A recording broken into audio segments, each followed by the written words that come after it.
who've all come to see her is Jo Pereira. Jo has been in Laos for almost exactly 12 years. She's an occupational therapist who's worked for Coke, she's worked for a large hydropower company, she's worked for a bunch of small consultancies.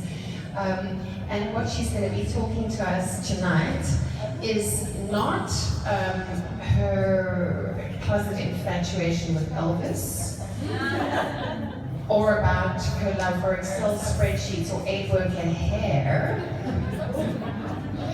She's going to be talking to us about some, wow, she's popular. There's this whole paparazzi thing that's going on here. Or it could just be that there are a lot of people that are taking selfies. They have their cameras aimed at Jo, but they're actually taking pictures of themselves, but there are a lot of them. Jo is going to be talking about the people and the incidents in Laos that have inspired her, that have challenged her thinking, and that inspired her to set up the Coke Visitor Center. So, over to Jo.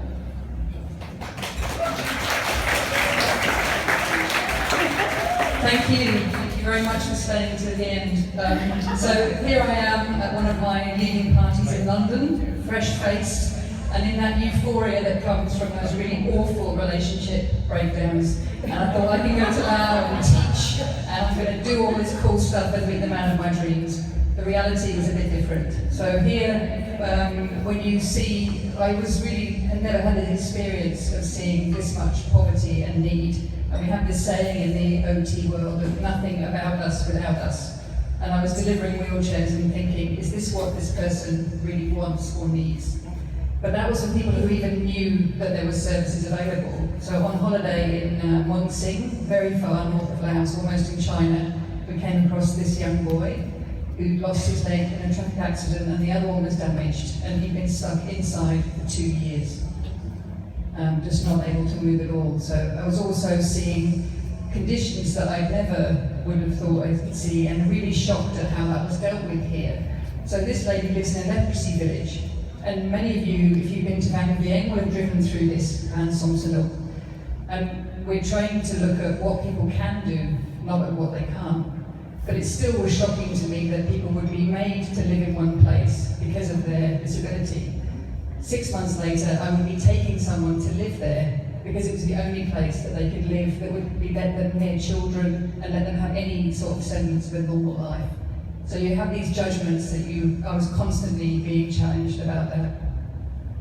Spent many, many happy moments hanging out in the rehab section at the rehab centre there where Coke offices are, and meeting people from all over the country. So this man lost his leg because a fracture didn't heal properly. And so that's another very common reason why somebody might need an amputation. And here we see that little boy from Muang Sing, who after a successful surgery was able to stand and starting to learn to walk again with his prosthetic. And it was this day that he said to me, I'm going to go back to school.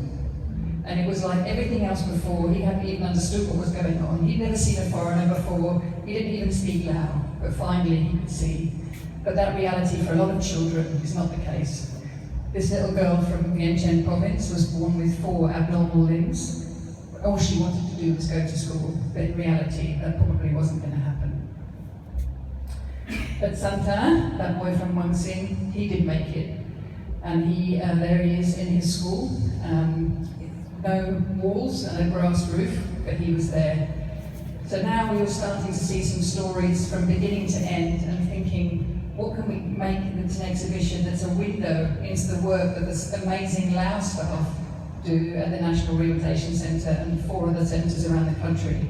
And you can't talk about disability in Lao without mentioning UXO.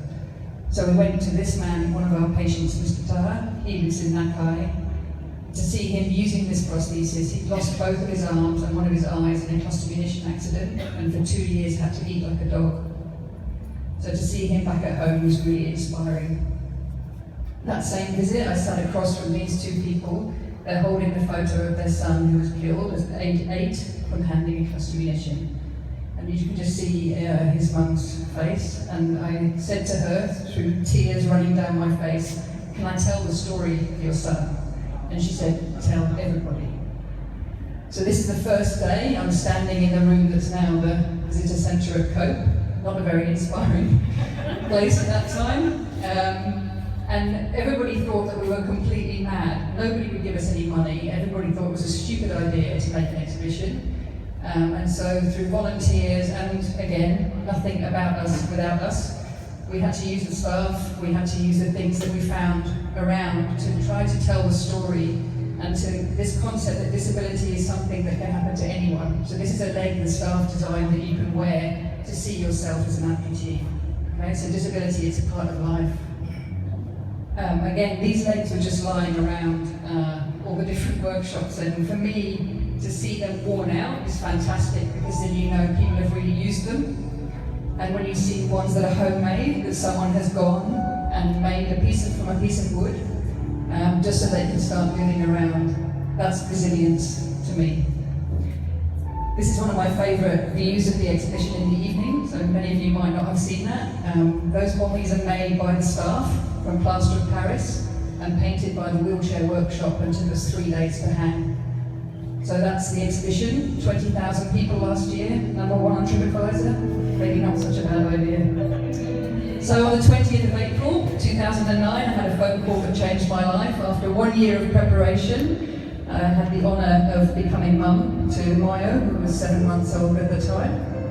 And I could talk for 25 million hours about how amazing that's been, but I'll spare you that.